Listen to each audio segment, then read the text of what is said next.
시청자 여러분 안녕하십니까? BTV 주간 종합뉴스 시작합니다. 의사협회가 오는 18일 집단 휴진을 예고하고 있습니다. 용인 세브란스와 성 빈센트 병원 등 경기도의 상당수의 대형 병원이 무기한 휴진에 동참하기로 했습니다. 대응에 나선 지자체들은 진료 명령과 휴진 신고 명령을 내렸습니다. 박혜봉 기자가 보도합니다. 연세 의료원 산하 용인 세브란스 병원입니다. 서울대 병원에 이어 세브란스 병원 소속 의대 교수들도 무기한 휴진에 들어갑니다. 연세대 의대 교수 비대위는 오는 27일부터 모든 외래 진료와 비응급 수술 등을 중단하기로 했다고 밝혔습니다. 과반 특별히 그렇게 가격이 되었기 때문에 그렇게 좀 실행하겠다고 보시면 될 것 같고요. 아직까지는 지금 이거에 대한 지금 공식적으로 뭔가 한다는 거 이런 거는 지금 있는 건 없어요. 비공식 조직이 비대위에서 결정이 난 부분이라서. 수원에 있는 성 빈센트 병원과 부천 성모병원, 의정부 성모병원 등 가톨릭 의대 교수가 근무하는 병원들은 18일 휴진을 결정했습니다. 가톨릭 의대 교수 비대위는 휴진 이후 상황에 따라 무기한 휴진 가능성을 내비쳤습니다.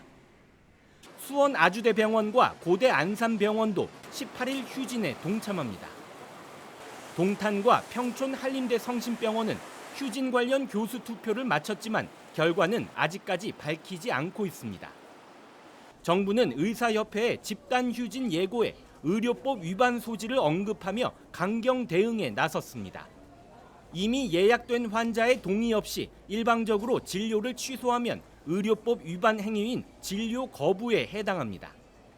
용인시의 경우 지역 내 550개 의원에 대해 진료 명령과 휴진 신고 명령을 동시에 발령했습니다.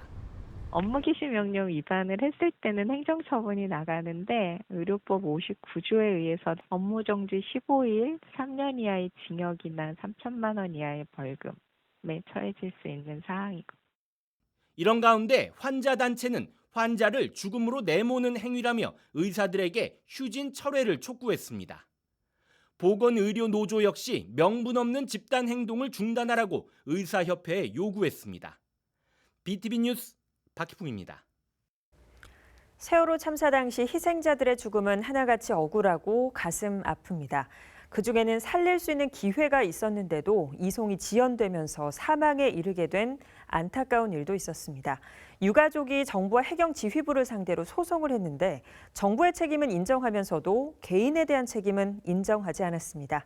이재문 기자가 보도합니다. 2014년 4월 16일 오후 5시 24분 사고 해상에서 구명조끼를 입고 있는 익수자 한 명이 발견됩니다. 여기 P80 넘버 2 환자 지금 익수자 한 명 어렸습니다. 6분 뒤 익수자는 해경 지휘함이었던 삼천 구함으로 이송됐고 심폐소생술을 시작합니다. 2014년 4월 16일 1747분 신원 미상의 남성 이제 호흡 없으며 산소 포화도 제로인. 함정에서 환자에게 의료 장비를 착용시키고 목포 한국병원과 원격 의료를 시작합니다. 목포 한국병원 들리세요? 삼천구함입니다. 저희 지금 보입니까? 심폐소생술에 효과가 있었는지 목포 한국병원 원격 의료 시스템에 산소 포화도가 69%로 확인됩니다. 목포 한국병원은 헬기로 이송하라고 지시합니다. 이 환자 제가 헬기 전해 중에 있어. 빨리. 준비해 주기 바랍니다. 헬기 도착. 네. 지금 나오시면 될 것 같은데요. 이쪽까지. 이 환자는 당시 단원고 2학년 4반 임경빈 학생입니다. 그러나 임경빈 학생은 헬기를 타지 못했습니다. P22 단정, 즉 해경배로 이송하라는 지시가 내려진 겁니다.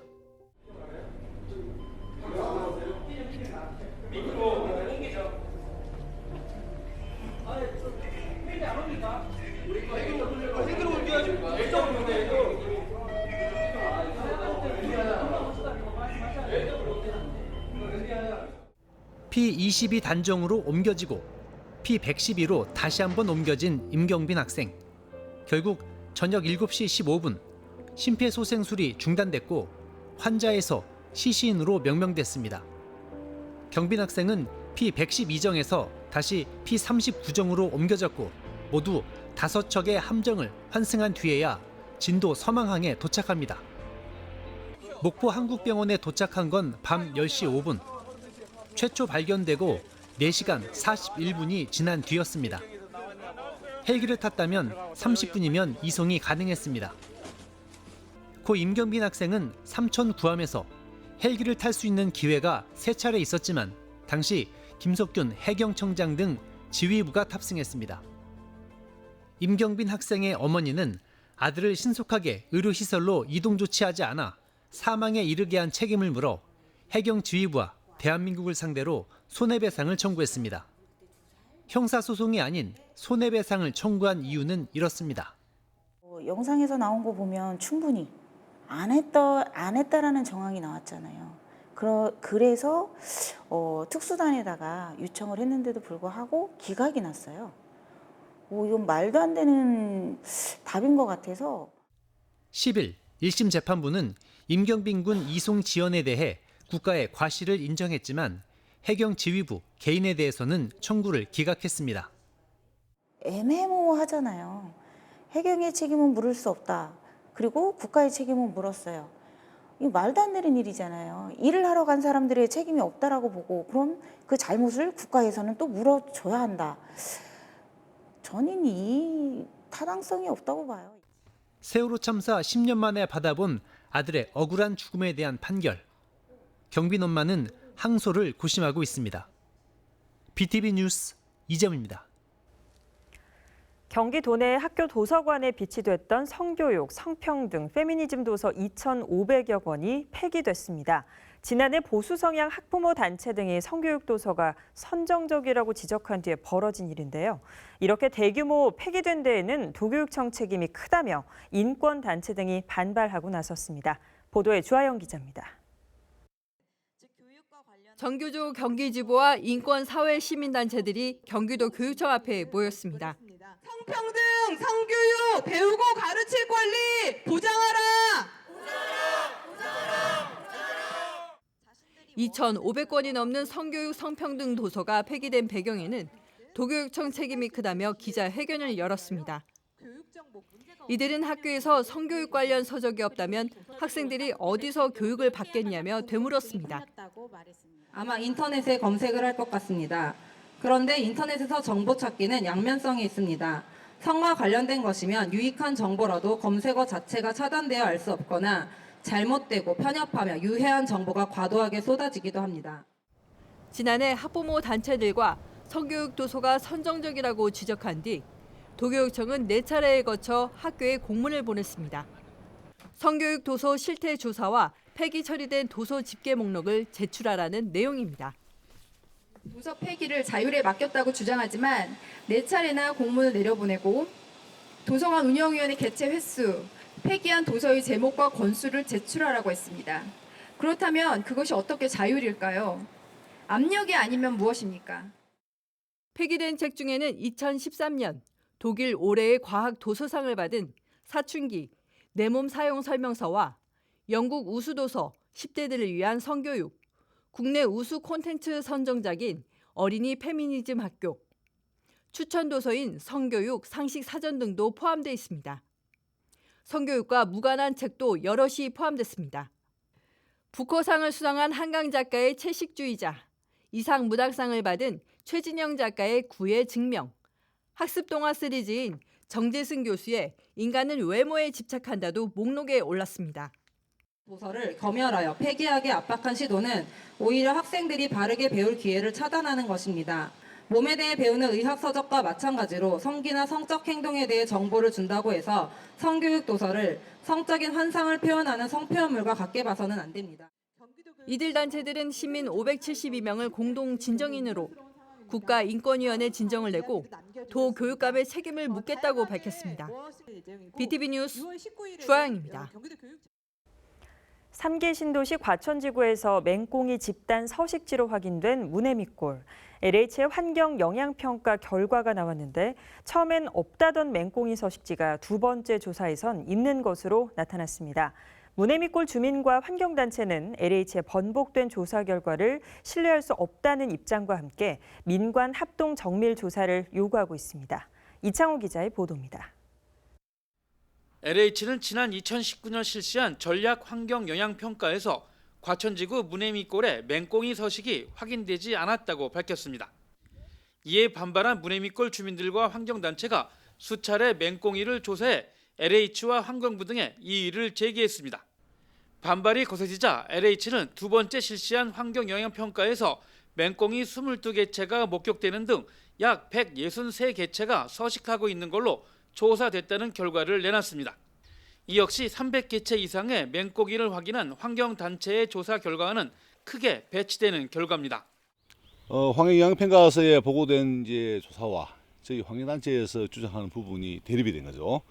한쪽에는 맹꽁이 서식하는 부분이 아주 미약하지만 저희들 조사에는 집단으로 서식하고 있던 사항이 됐고, 문해미골 주민들과 환경단체는 개발을 위한 형식적 조사에 불과하다며 현실과 동떨어진 엉터리 조사는 신뢰할 수 없다고 반발했습니다. LH의 맹꽁이 대체 서식지 조성 계획에 대해서도 2주가 아닌 문해미골 전체를 개발해서 제척하고 보존해야 한다는 입장을 다시 한번 강조했습니다. 환경단체나 생태 전문가분들이 이구동성으로 말씀하듯이 이 문해미골의 생태는 보존해야 된다는 그 대원칙은 변함이 없습니다. 더군다나 법정 보호종인 맹꽁이가 집단으로 서식하고 있는데 그 자체를 이전한다. 이거는 예를 들어서 어불성설이라고 저희들은 생각하고 있습니다. 그래서 그에 따른 모든 법적 조치는 저희들이 강구해서 대응을 할 수 있는. 내가 이 문해미골 실거주자로 매년 맹꽁이가 우는 소리를 들어요. 근데 LH가 있다 없다 계속 조사를 했다는 게 불확실하고, 모든 부서는 여기가 보존의 가치성이 있다고 존중을 해요. 근데 LH만 없다고 얘기를 하는 거예요. 그러니까는 LH의 조사 발표를 믿지를 못하겠다. 뭐 대체 서식지고 다 필요 없이 그냥 놔둬라, 제척으로. 이런 가운데 LH의 환경 영향 평가에 대한 환경부의 협의 내용이 눈길을 끌고 있습니다. LH가 사업지구내 조성 계획에 대해 전문가 정밀 조사 결과에 따라 적정 규모의 대체 서식지 조성과 안정적 관리를 주문했기 때문입니다. 환경단체와 문해미골 주민들은 환경부가 맹꽁이 정밀 조사를 요구한 거라며 주민과 민간단체, 전문가가 참여하는 합동 정밀 조사를 2년 이상에 걸쳐 실시할 것을 촉구했습니다. 이제 정밀 조사를 하라는 결론이 나왔는데, 환경영향평가 업체와 환경단체, 지역 주민이 3자 참여를 통해서 정밀조사 구간별 맹꽁이 개체를 확인해서 어떻게 반응할 것인지를 대책을 수립하는 게 가장 효율적이라고 봅니다. 거의 한 2년 이상은 정밀조사를 해야 된다고 봅니다. 맹꽁이 대체 서식지 조성으로 결론 지은 LH의 과천지구 환경영향평가. 문해미골 주민과 환경단체는 결과에 대한 법적 대응에 들어갔습니다. BTV 뉴스 이창호입니다.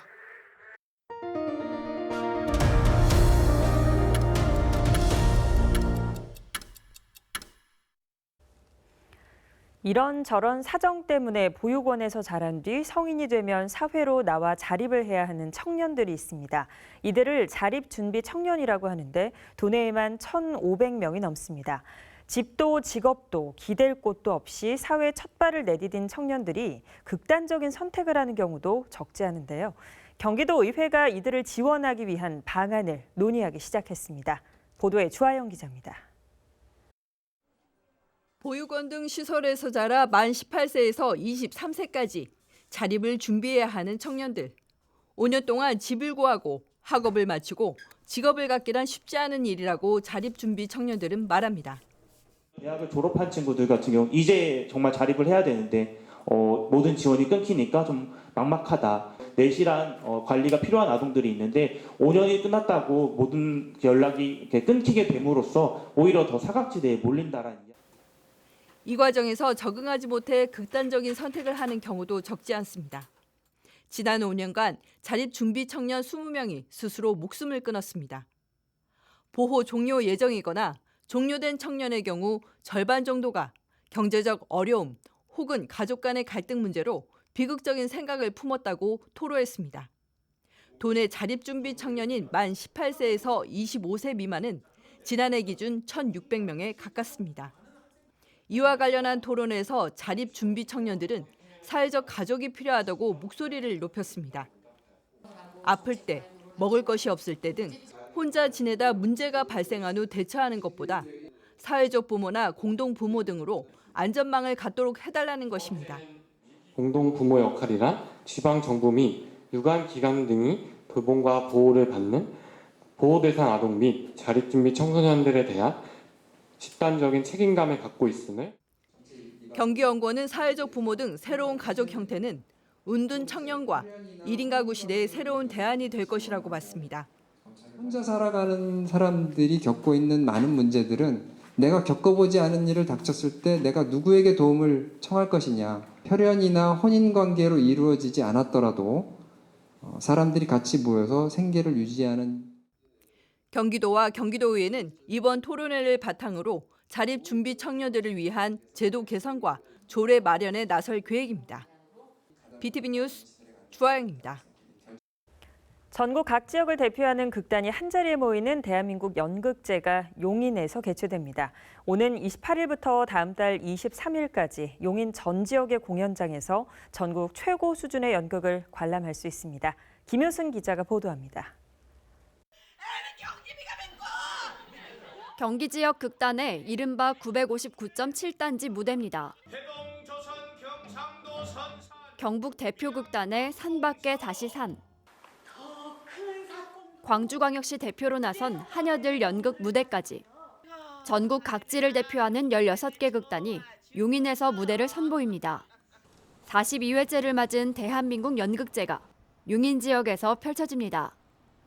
27일 전야제로 시작하는 연극제에선 지역 대표 극단들의 본선 무대가 펼쳐지고 올해 처음 열리는 대한민국 대학 연극제와 연희 무대 또한 행사를 빛낼 예정입니다.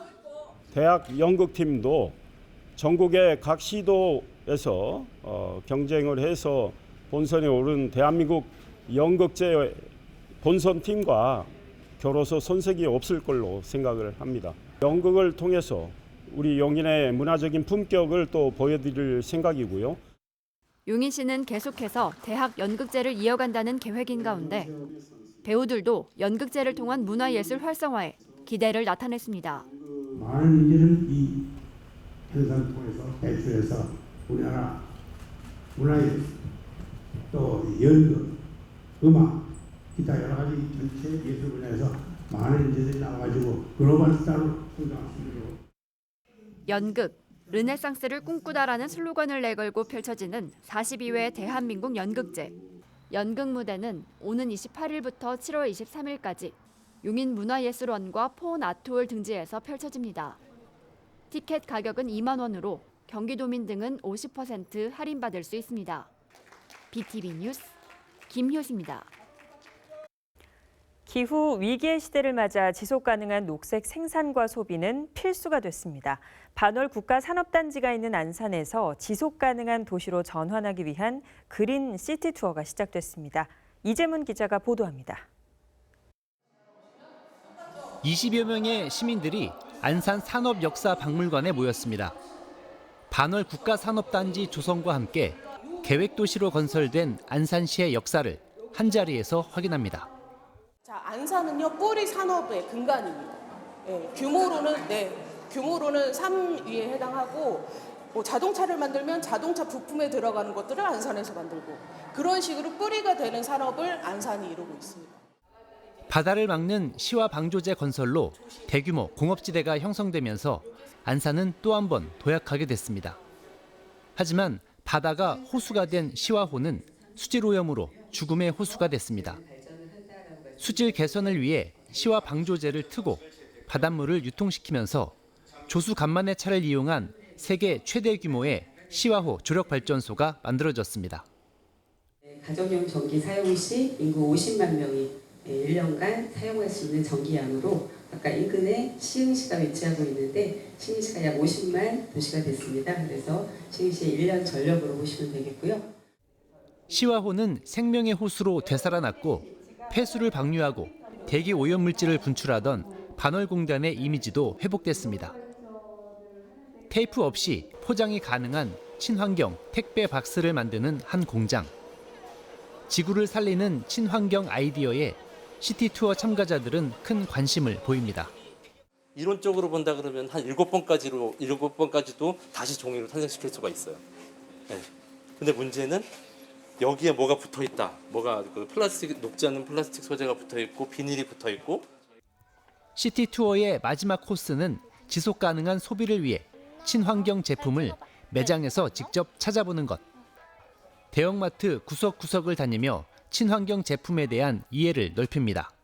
옥수수 전분으로 만든 수세미라든지 그런 이렇게 친환경인 것처럼 보이는 제품들 많이 이제 그런 쪽으로 사용을 하긴 했거든요. 근데 오늘 찾아보니까 그런 제품이 다 친환경 마크가 있는 건 아니라는 사실을 오늘 깨달아서.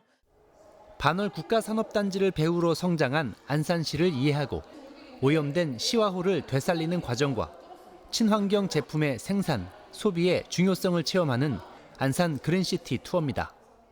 산단이라고 하면 사실 제품을 이렇게 생산하고 좀 이렇게 환경을 오염시킨다라는 이미지가 좀 더 있거든요. 근데 그런 것보다 이 제품을 생산하는 것에 있어서도 조금 더 친환경적으로 생산하고 소비자들이 그거를 유통된 제품을 사용하는 걸로 좀 안산의 도시 이미지가 좀 변화됐으면 좋겠다라는 취지를 좀 가지고 있습니다. 안산 그린시티 투어는 지속가능 발전 목표 12번, 지속가능한 소비 생산에 맞춰 매월 12일에 진행합니다. BTV 뉴스 이재문입니다. 연일 한낮 기온이 30도 이상 오르면서 무더위가 이어지고 있습니다. 올 여름은 평년보다 더 덥다는 예보가 나오면서 열사병에 대한 대비도 필요해 보이는데요. 무더위로부터 시민들을 지키는 폭염 구급대원들을 권예솔 기자가 만나봤습니다. 본격적인 무더위가 시작되자 구급대원들이 챙겨야 할 물품이 하나 더 늘었습니다. 출동 시에 반드시 구급차에 실어야 하는 아이스박스 하나. 7가지 물품이 들어있는 일명 폭염 대응 구급 키트입니다. 체온을 내리는데 가장 효과적인 얼음조끼부터 위급 상황에 사용하는 수액과 식염수까지. 더위가 시작되는 5월부터 8월 말까지 언제 어디서 발생할지 모를 위급 상황에 대비해 온열 환자 치료를 위한 구급 키트와 함께합니다. 음료수나 생수를 먹인다는 등 아니면 아이스 조끼를 입혀서 환자의 체온을 떨어뜨리는 방법을 저희가 생각을 해내서 저희가 이런 키트를 구성해서 저희 모든 구급차에 운영을 하고 있습니다. 최근 5년간 연평균 온열 질환 응급처치 환자 수는 1,265명. 주요 증상으론 야외 활동으로 인한 수분 소실로 발생하는 열탈진이 가장 많습니다. 이 같은 온열 질환의 전조 증상으론 경련과 어지럼증이 대표적입니다. 땀을 좀 많이 흘렸다라고 생각을 하시면서 그다음에 어지럼증이나 이런 것들, 두통 이런 것들이 동반이 돼 있을 때 그런 온열 질환에 내가 위험이 있구나라고 이렇게 느끼실 수 있을 거라 생각합니다. 몸에 이상을 느꼈다면 시원한 곳으로 옮겨 도움을 요청하는 것이 좋습니다. 낮 시간대 야외에서 보내는 시간이 길어진다면 인근 소방서와 동네 119 안전센터에 마련된 무더위 쉼터를 활용하는 것도 도움이 됩니다. 시민 누구나 잠시 뜨거운 햇빛을 피해 더위를 식히고 몸을 돌볼 수 있습니다. BTV 뉴스 권예솔입니다. 이상으로 BTV 주간 종합 뉴스를 마칩니다. 고맙습니다.